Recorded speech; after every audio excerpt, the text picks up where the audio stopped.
Today on the Journey Mindfulness podcast, we're joined by a former professional baseball player, Jason Aspito, a man who knows firsthand the grit, discipline, and mental resilience it takes to chase a dream at the highest level. From the roar of the crowd to the quiet moments of reflection that follow, Jason shares his powerful journey of transformation both on and off the field.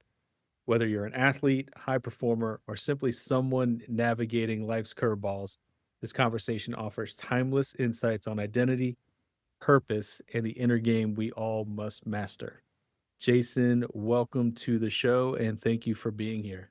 Thanks for having me. So, you wrote a post on Facebook, what, a week or two ago? Probably two And weeks. a couple weeks ago? Yep. And it seemed to stir the pot. What prompted you to write the post? I had a buddy tell me I needed to share my story a little bit. Some people would be interested in, it's not always the, sunshine and rainbows that everybody thinks to be. And basically that it was for some of the baseball guys going through it. You're able to find something after the game. It doesn't identify you. You're not just a ball player. All things I had to learn. That was my life. That was how I felt. Everybody knew me as just a baseball player or just an athlete, and then when that comes to an end, and it does for everybody, Yeah. you're not just that. Yeah. What, like, when did you know? I mean, obviously baseball was your passion for a long time. When did you know that you were going to kind of dedicate your life to that or part of your life to that? Young age, young like every little kid, you start playing in the NFL or the major leagues. That was me. I mean, it's funny. My best friend growing up, uh, he played 8 years in the NFL. Both probably said we were going to play professional sports, and I recall a seventh grade teacher telling us that we basically had no chance. And it was funny. We were together a few years ago. I said, "Remember that?" And he remembered it to this day too. So it was pretty cool to prove some people wrong. Yeah. So for kids out there, it's like that's your dream and you put in the work, it can very well happen. You know, have the work ethic, talent, and you have to have some luck. So It's interesting, and I'm glad you brought that up because when you look at the statistics, obviously you got drafted into Major League Baseball. Um, of those players, it's like less than 20% actually end up playing in the major leagues. It's unbelievable. you have to be really good, and everybody at that level is good. Um, and some days people go to a game, they don't see somebody have a good night. Like we all have bad nights, but everybody there on that field is good. Uh, so with that, you have the right place, right time, just like anything else. It's all a timing thing. Sometimes talent overrides any of that. Like you're just that dang good, that special, and yeah, you know, I could count. When I got traded to the Angels, there were quite a few guys like that. That I'm like it's surefire big leaguer. They had long careers, so Yeah. Well, it's interesting too that, your friend who played in the NFL, you remember that moment where someone doubts you and, you know, it sounds like the two of you had the mindset of, well, that's not me. I'm going to prove you right, wrong. right, 100%. It's all like if you don't believe in yourself, who's going to? In reality, other than mom and dad. Um, Yeah. mom and dad are always your biggest fans. Um, Followed closely by siblings, but if you don't believe in yourself, nobody else is going to. So, coach should never believe in you more than you do. It's confidence. Yeah.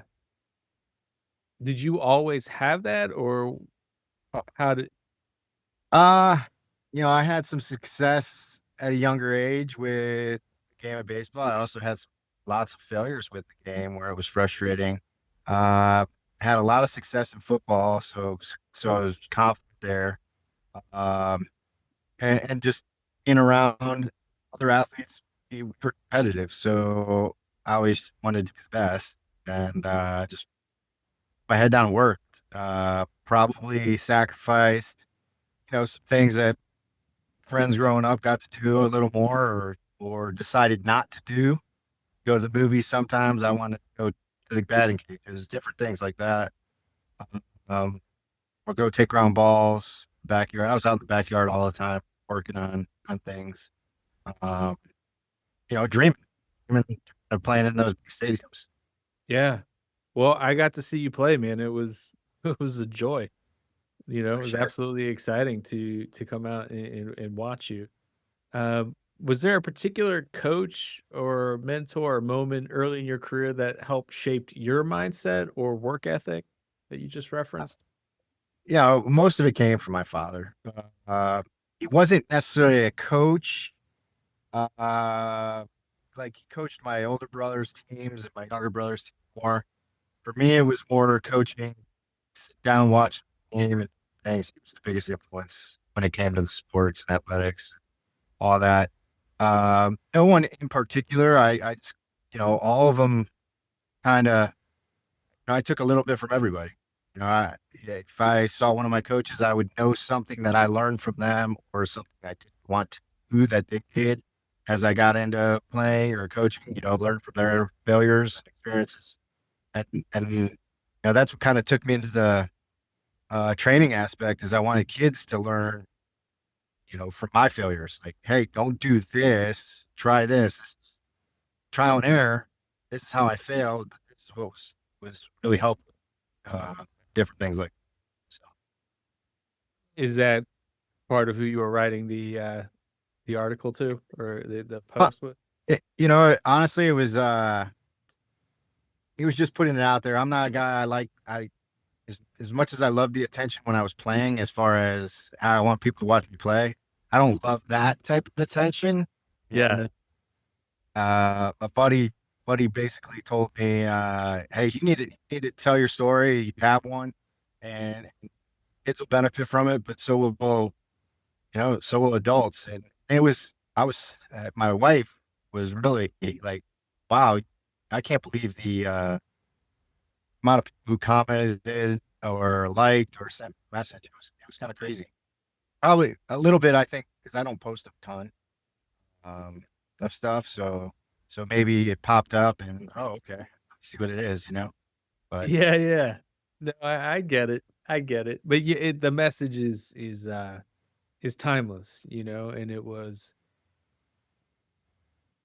while I know part of your story, there was obviously parts of it that I didn't know. And you talked about, I've gone through knee injuries and that sort of ended my career, but that's you talked about that, like how did you work with that? Were you prepared for that or were you just kind of learning as you go?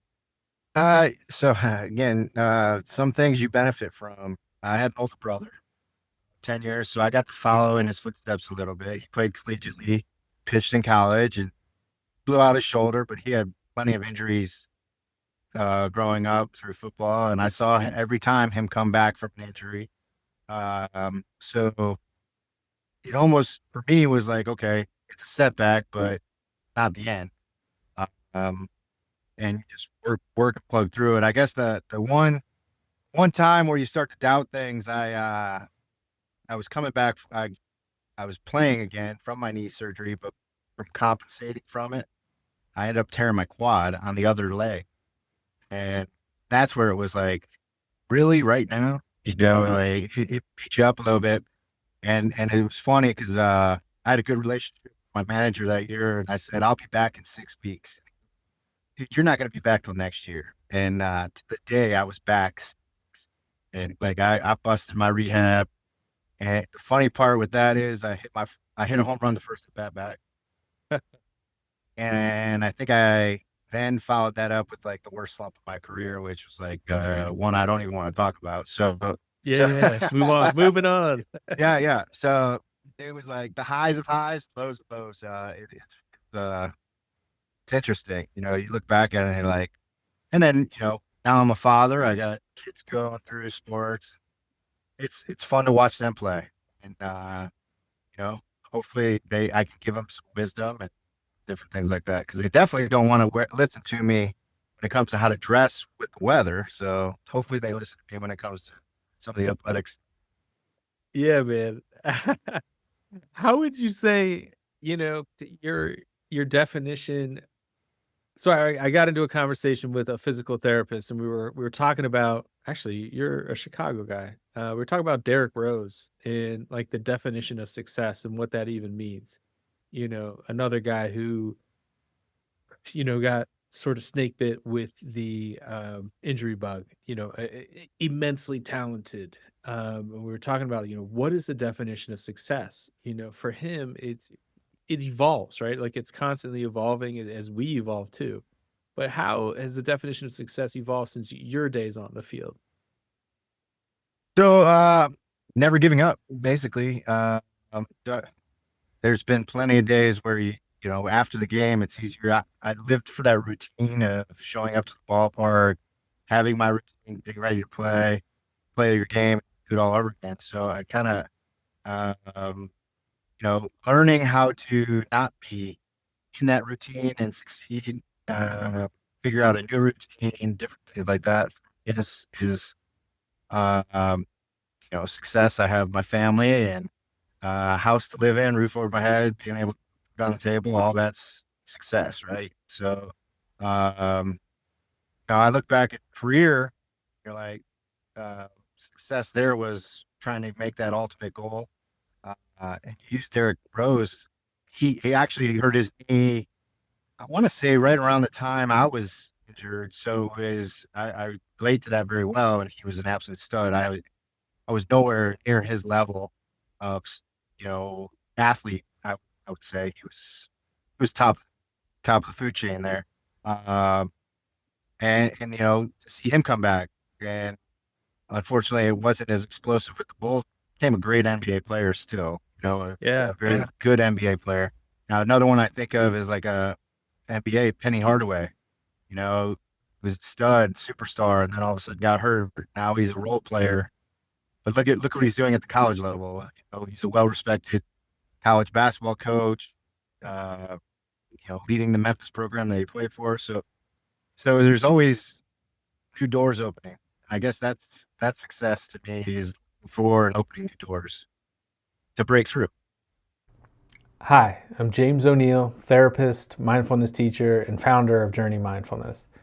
If you're going through anxiety, life transitions, or just feeling called to grow and learn more about higher consciousness, I help people motivated for change reconnect with their true self through mindfulness, hypnosis, and deep transformational work.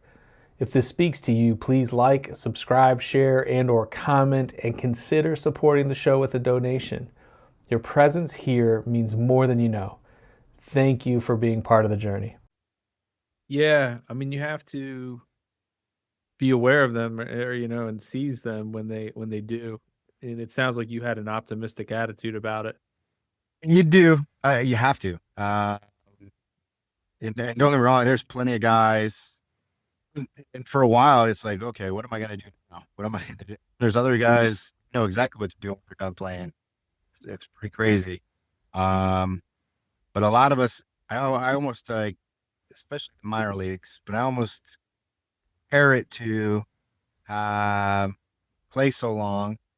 It's almost comparable to, say, a person who spent so much time in prison, and then they get freedom, and then they don't know how to act.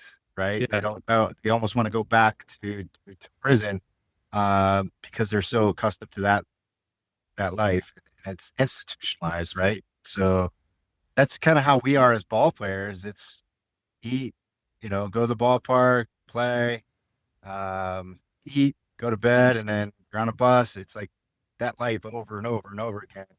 That you get accustomed to that. So there's an adjustment to things. I've seen teammates who had great marriages when they're away playing and love life, and they get released, they're home, and now they're around each other all the time. They end up divorced, and you're like, oh, okay, I see it. Their life's different. They became a different person because they're not playing anymore. Different things like that. So, I was fortunate I didn't have any of that stuff go on for me, but life's hard.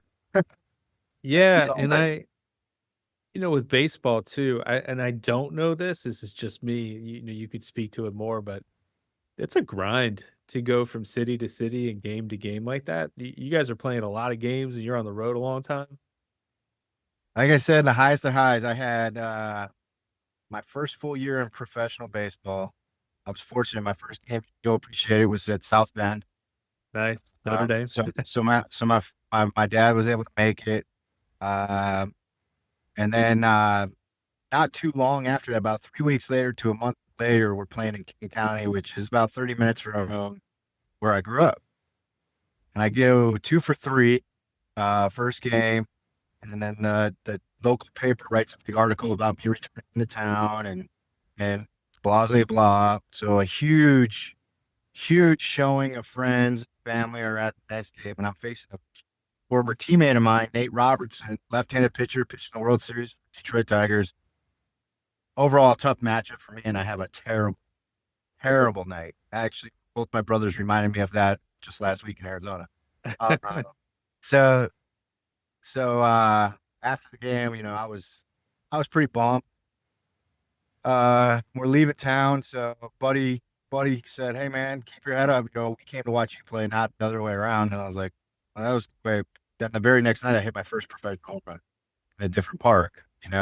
But it's like, why didn't that happen the night before? And you say it's a grind every single day. You gotta show up. You gotta show up and understand you're gonna take your lumps some days. So Yeah, I mean, I have, another guy play a baseball player. He describes it as baseball as a game of failure. 100%. How you handle the failure. I could have been better at handling failures, especially early in my career. You mature as you get older with that. Yeah. Nah, I had a football mentality at times, but that, you understand you're going to fail. Um, just want when you hardest part with baseball is you can do everything right and still fail. So you square a ball up and you're out. And when you're trying to produce numbers so you get an opportunity to play in the big leagues, those start to eat at you. All Yeah. right. So that's the hardest part, day in, day out. Uh, um, because if you let it snowball, roll it down a hill, you go pretty bad pretty quick. So, The momentum could go the wrong way. yes, sir. What would you say where did you see people have the most success with the mental game, like dealing with that? Uh, so, I mean, people talk about it all the time. I'll tell you, for me, the biggest thing that helped me, my older brother had me read the mental game of tennis. I didn't Oh, really, yeah. I didn't really watch tennis. I didn't, as a kid growing up, I knew, like Andre Agassi. I knew who all the dudes were, good women players, but I didn't watch tennis. But it was very helpful in how to deal with the process versus just your result. Now, I believe the guys who've had, and I had it to an extent, right? My older brother played college baseball. But I felt like the guys who had somebody near them who had already gone through it, um, or like an older brother or father, um, or a cousin, somebody who had already gone through pro ball or been a part of that, they seem to always be the most mentally tough for me. And I think it's because, you see it with all the kids who were talented, like, but the sons weren't major leaguers. They're uber talented, but they have that mental edge because been embedded in them. Dude, you're gonna fail. You're gonna fail. You're gonna fail. You're gonna fail. And that's the hard part when you have, like, doing what I do now. Who's dominating at 12 is trying to pump the brakes a little bit, right?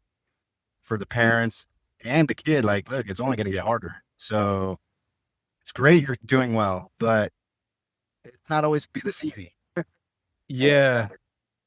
And that was helpful to me too. Like, I played up, like, with older kids. So I wasn't always the best player on my team. And so I had to work. And, when you You fail, you were challenged constantly. You had to step up to that challenge. And I think, I'm seeing more and more of it now. People putting their down the level to play against lesser competition first. And can't remember who it said it, but it's a great way. It's how you perform against the better competition. Yeah. It's not, if you're better than somebody, you should win, right? Or you should dominate. But if it's equal level of you, and that's how you become mentally tough, because challenged. You're Yeah. gonna fail.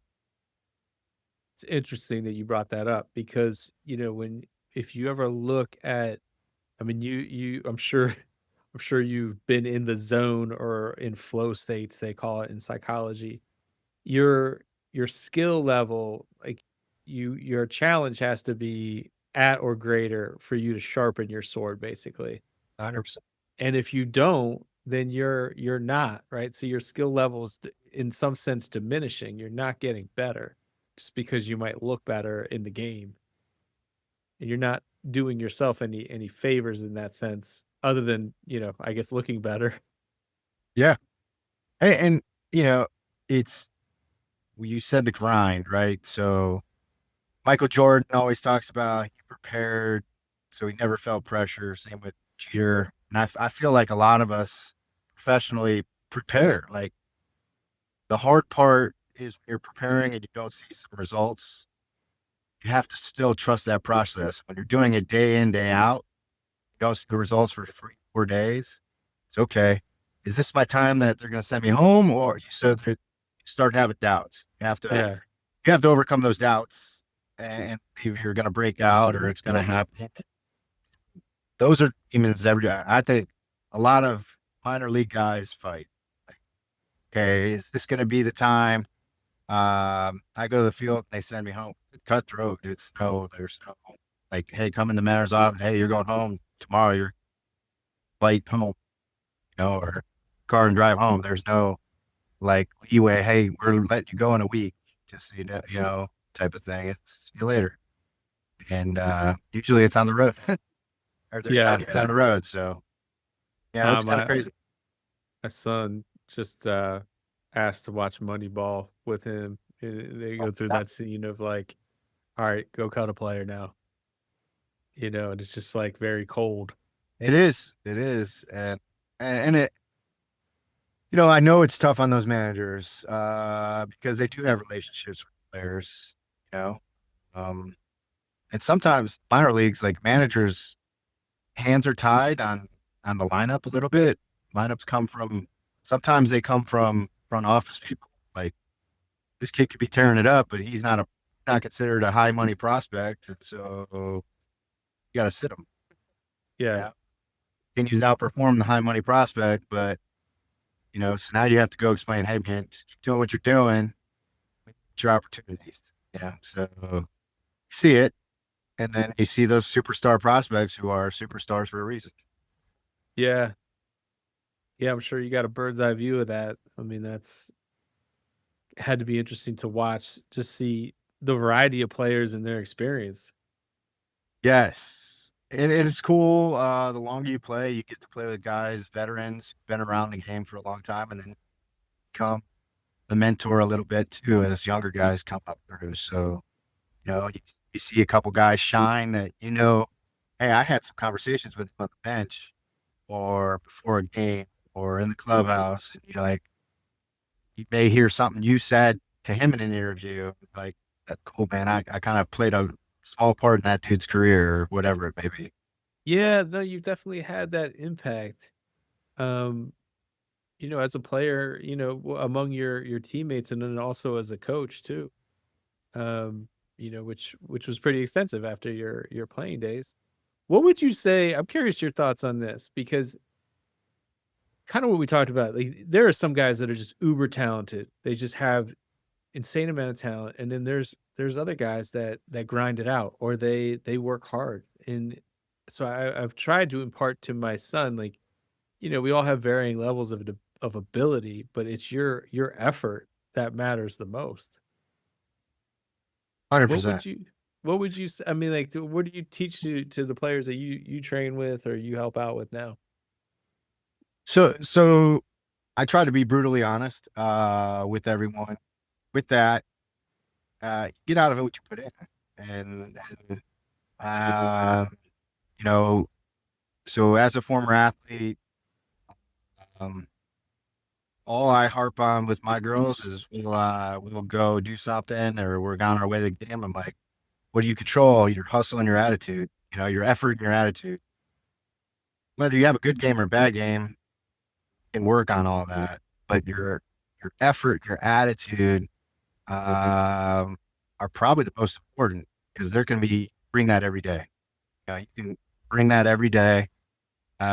Sometimes the players could be a tough matchup for you, or hey, we need to and see, and then you can ask, what do you work on? But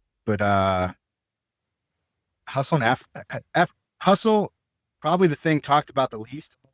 A lot of coaches I walk up to when I was coaching youth baseball, I'd walk up to the field and I'd watch a team that's winning, be allowed to kind of walk off the field. Everybody's cracking jokes and laughing.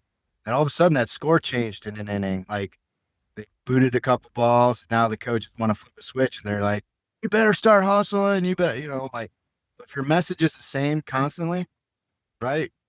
There's no turning that switch on or off. This is the standard. It's how things. And it's unfortunate that I feel like everybody's about that win-loss right now, especially at the youth level. So, wins and losses are a result of the effort process you put in. Yeah. I'm big on, I tell everybody, I grew up in the Michael Jordan era, where you make everybody better. You don't go form a super team and just try to win trophies, I just feel like that's the way this world's turned a little bit.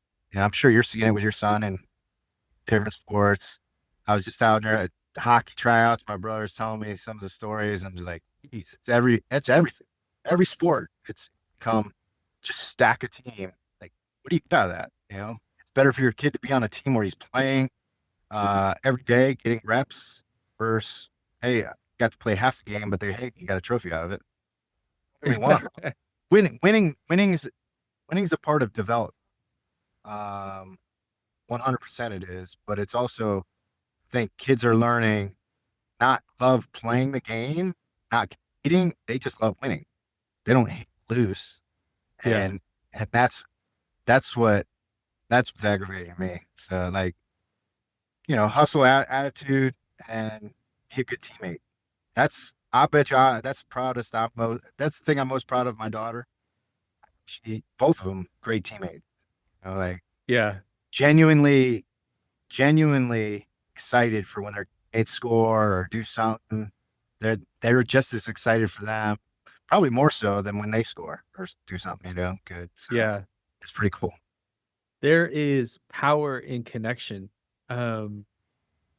Just saw it with my son's soccer team. Like one of the quote unquote stars left, but it was didn't was not a great teammate. Did not want to pass. Didn't want to share the ball, and the team suffered because of it.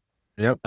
When it was like, if you had that camaraderie and you guys talked and I wanted you to succeed as much as you wanted me to succeed, and we played together well, like that's formidable.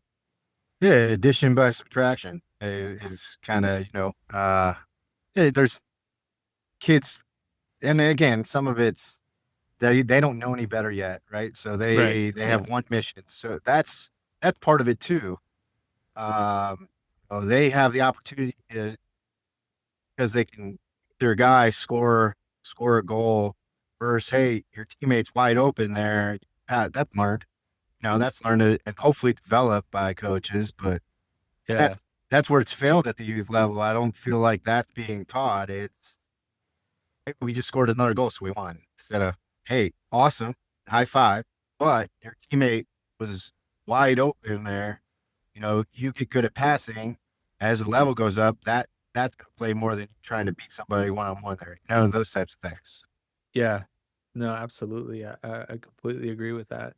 And to go back to your point about winning, one of the things that is sort of a pet peeve of mine is if I don't know that I'm going to win, like I'm not trying.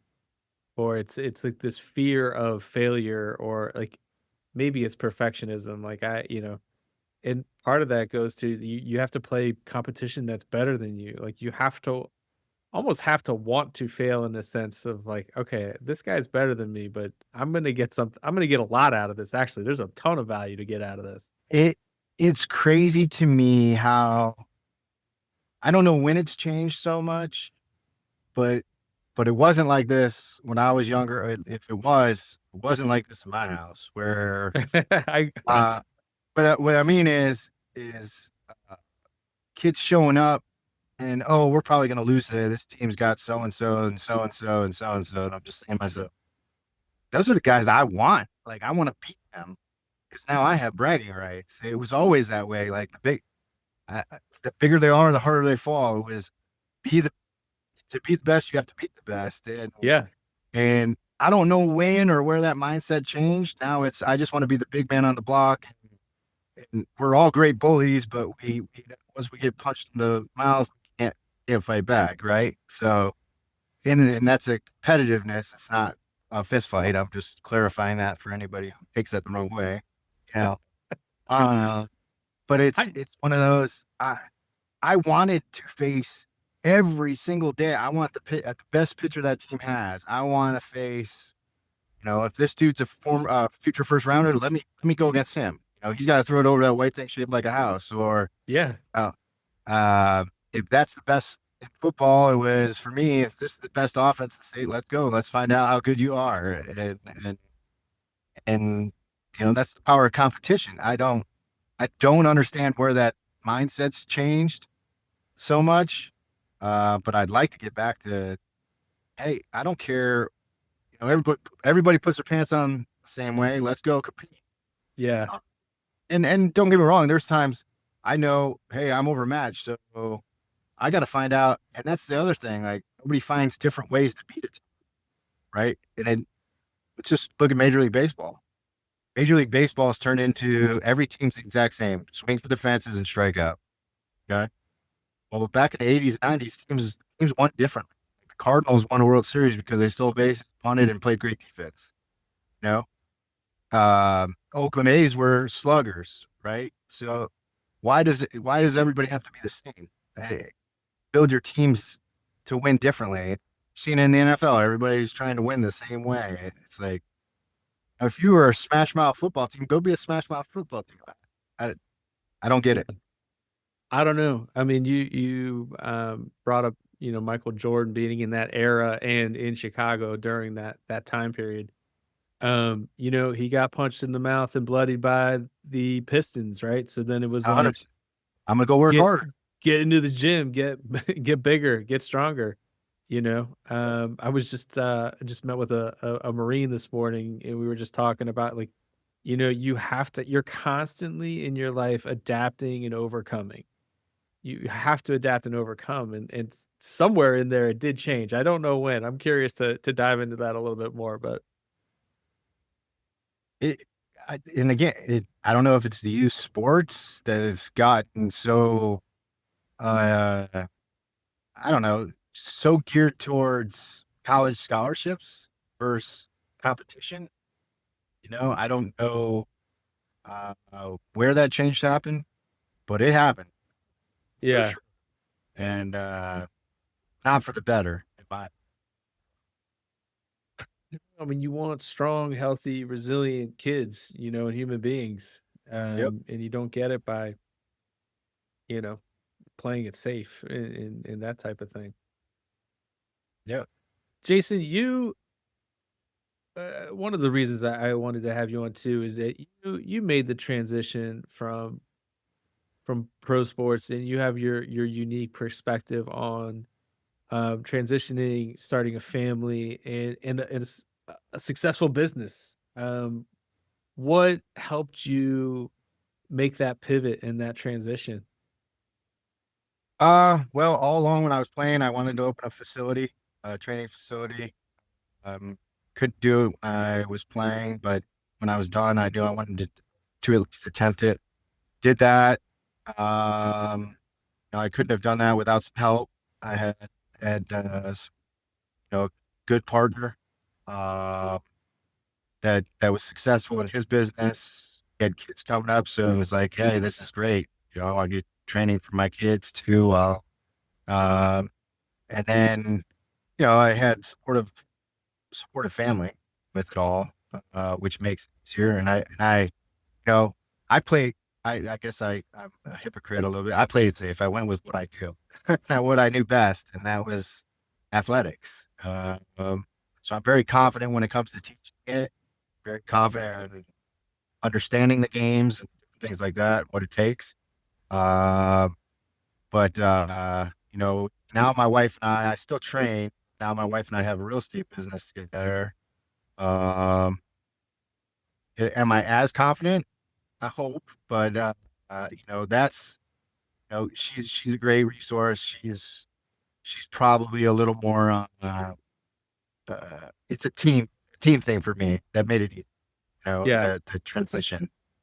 She's been the leader when it comes to that stuff, and we work well together with. So Yeah. So what? But you had the willingness, like yeah, I guess I'm always a risk taker to an extent. Uh, where go big or go home type person. Um, and I knew I didn't want to go to work for somebody else per se. Not that that's a bad thing. I just, there's been some flexibility that's worked out for our family where I could watch the kids if she had an appointment, or, she could drop the kids off at the facility and I could be with them. Um, Different things like that. So that a lot of how we ended up the way we did was because of flexibility. We wanted to raise our kids, uh, and not have a daycare or different things. Not that that's bad, just that's not what we wanted. yeah. And